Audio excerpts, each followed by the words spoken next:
مولا برادر که د شرم ګډوره سلامونه درنو لیدونکو دا چې ولې او څنګه په دې ویډیو کې وګورئ. دا په زنځیرونو کلک تړلی خر مولا برادر دی. هغه برادر چې د پاکستان ایسای 10 کاله په خپل بندخونه کې وساته. خو ملا صاحب د دې په ځای چې د خپل حال پوښتنه وکړي برعکس یې د ایسای رئیس میجر جنرال فیض محمد ته اسلام آباد کې ښه ټینګه غېږه ورکړه او ګلان یې ورته غاړه کې ورواچول. خو حقیقت کې که طالبانو د ملا ضعیف د پرتوک پوښتنه کړې وای نو نن به د ملا صاحب عبدالغني برادر د بندي کېدو او شکنجې پوښتنه هم وکړي.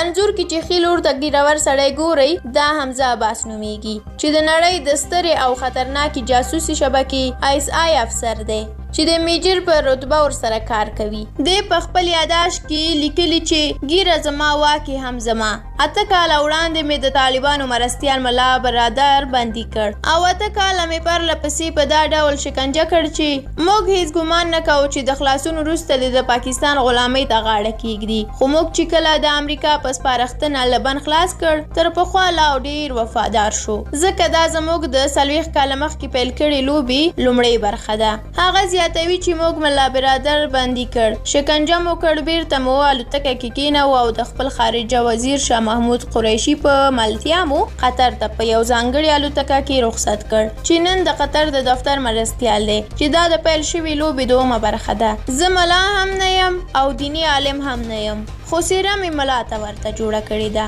دا د وخت تقاضا ده. زه باید داسې وکړم. پاکستان باید تر خپل تعین شوي هدف ورسیږي. زه په میاشت کې څو ځلې د پاکستان د اکوړې، حقانیه، باجوړ، شمشتو او نورو مشهورو دینی مدرسو ته سر ورښکاره کوم. هلته ورځم د طالبانو د حال پوښتنه کوم. دوی زما ډېر عزت کوي، ماته د یوې فرښتې په نظر ګوري، زما ګیره مچو کوي.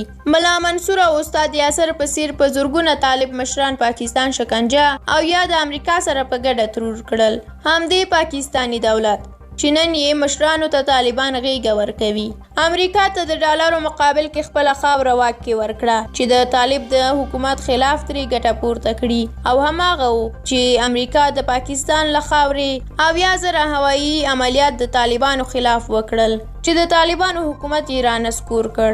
خو سره د دې خیانتونو د پاکستان دولت سره ناسته جایز، دولت یې مشروع، پوځ یې مسلمان، خو برعکس خپل افغانان یې زارۍ ورته کوي چې راشئ سوله وکړئ، کافر یې بولي.